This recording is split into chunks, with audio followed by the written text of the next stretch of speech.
પૂજ્ય વાસુદેવાનંદ સરસ્વતી સ્વામી મહારાજની પુણ્યતિથિ ઉત્સવ નિમિત્તે કાળુપુરા બ્રાહ્મણ ફળિયા ખાતે શિવ પંચાયત યજ્ઞનું આયોજન કરાયું હતું।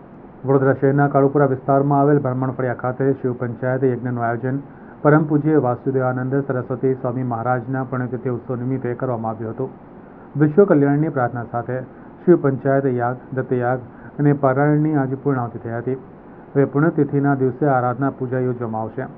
લગભગ 80 વર્ષ જૂની આ પરંપરા અંગે વિદ્વાન શાસ્ત્રીજી રામપ્રકાશ કરજીએ વધુ માહિતી આપી હતી।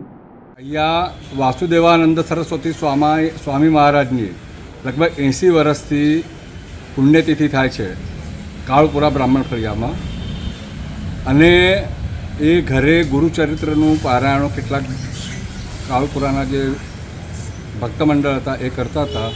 હવે એ લોકો દેવ થઈ ગયા, પણ પછી ત્રંબક દેવતા જે હતા એમના હાથમાં જ્યારે આ પુણ્યતિથિ થઈ એટલે 25-30 વર્ષથી સમૂહ પારાયણા દરેકના ઘરે કરતા હતા।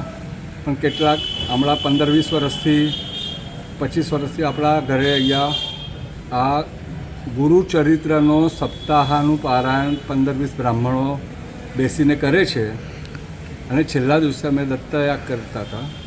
આ વખતે ભગવાનની પ્રેરણા થઈ છે અને શિવ પંચાયતન યાગ, દત્તયાગ અને સૂર્યયાગ, ગ્રહયાગ આમ બધું આયોજન કરી આજે એની જ્ઞાન સપ્તાહની આજે પૂર્ણાહુતિ છે। કાલે પરમ દિવસે ત્યાં પુણ્યતિથિ નટરાજ મંગલવાડીમાં